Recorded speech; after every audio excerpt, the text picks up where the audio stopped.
So I'm always curious to find out how other shows come together. I recently had a chance to visit the set of the Beaverton, and they gave me a behind-the-scenes look at the making of an episode. Here it is. 5, 4, 3, 2. So how will the other federal leaders find ways to be politically expedient and ignore the religious symbols ban? Hey, we're behind the scenes of the hit show, The Beaverton, Canada's new satire program. They're just in the middle of rehearsals now, and I'm already laughing. We're going to talk to the anchors, Miguel and Emma. We'll speak to the executive producer and find out how they figure out that fine line between fake news and real comedy. I'm going to watch the rest of this. And we'll go. The Amazon fires are the first time Leonardo DiCaprio has cared about something that's over 24 years old. All right, Melissa, you are the executive producer. What is the first step in building your newscast? Or do you even call it a newscast? To me, it seems like a newscast. Yeah, we could almost call it a newscast, but it is a news satire. And I guess where it all starts is with the writing. We have about 20 writers in our room any given time. They rotate out as the season progresses, so we can keep our material really, really fresh. We are pulling from what you do and taking that news and transforming it into satire. When faced with a suggestion that he had encouraged farmers to start the fires, Bolsonaro denied the charge, instead blaming that classic villain, NGOs. Truly, Doctors Without Borders has gone too far this time. Our writers are full-time on getting news alerts. The producers are always checking the trades, checking the newspaper, watching the newscast to see what's out there, and we're just as tapped in as we possibly can be. Something really good. 20 million? That's half of Trump's McMuffin budget. So I was so glad to catch some of your rehearsal. Thanks for taking a break to talk to us today. It is so surreal to watch you pretend to do what I do for a real job for a living. We are doing behind the scenes. So would you actually share with our viewers what's actually behind the desk of the Beaverton? Like what's really here? Oh, yeah. Okay. We've got various bottles of water, a bunch of cables that Emma and I are incapable of understanding the purpose of. So far, like a real news set. That's right. Got your phone. Phones. For emergencies only. Emma, you have a special little prop on your side. Yes, so, okay, I run cold.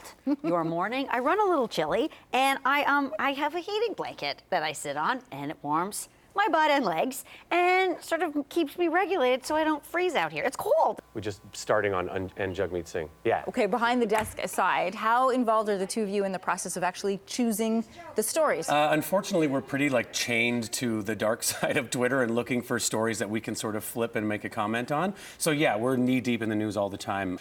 There's a writer's room that's run just backstage here, and we're in there all day, every day, writing with an amazing team of writers. And the best part about it is how collaborative it is. This weekend, the G7 gathered in France to discuss the world's problems, of which there are one or two. When you look around at our international world leaders now, you have Donald Trump, Boris Johnson, Vladimir Putin. How do you go for the harder stuff without, picking at the obvious? Well, the really upsetting thing is how many of these people are parodies unto themselves already. So it's hard for us to take anything away from them. Election is looming on the horizon. What are your election plans? We have an election special that's going to be airing on October 17th, I believe, just before the election. We take a brief hiatus after our last episode, and then we're going to get into prep for that. So we're going to do a nice long hour special where we're going to dive right into it. Is this news to you? It is. My dear colleague here, not news, just that it's the election special is on the 18th, dear. It's okay. One or too many 18th. Cocktails before the show. We shoot it on the 17th, and I'm drunk. That's right. They don't care. It's the 18th. Is 10 p.m. on the 18th. That's right. Who are you looking at? Our bosses. Okay. So I think you're fired. That's is right. That... Am I fired? Yes. Yes, you are fired. Yes. It was so much fun to watch you guys, and you do a brilliant job. The show is smart, it's funny, it's such a great take on the news. But if I could offer you a few tips, if you don't mind. Yes, please. Yes. You're fine, Emma. Thank you. I feel and like I'm better. Yes. Is that what you were going to say? I was just guessing. Tell him. Tell him. I was just guessing.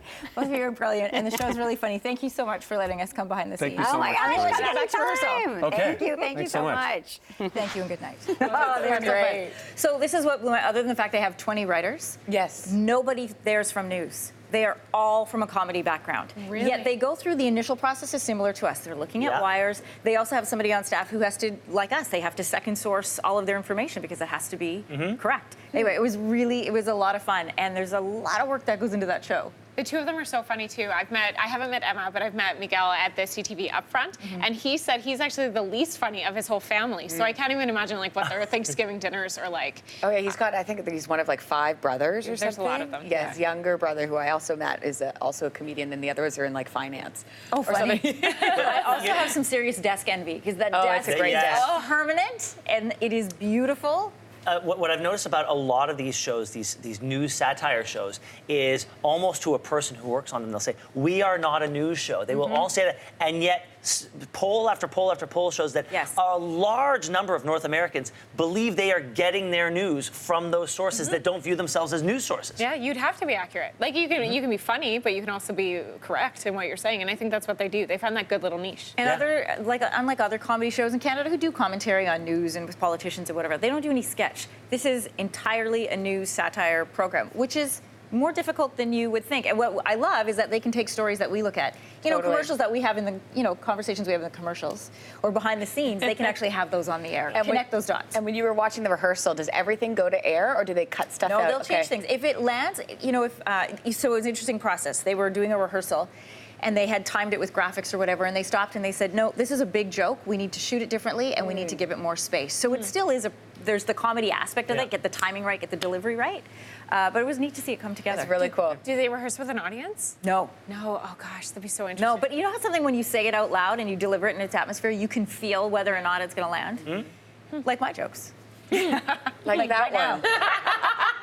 All right, just a reminder, the season finale, we're there already, of the Beaverton airs Tuesday nights on CTV. That starts at 10 o'clock Eastern. And of course, as a reminder, you can catch their election special, Miguel, October 18th.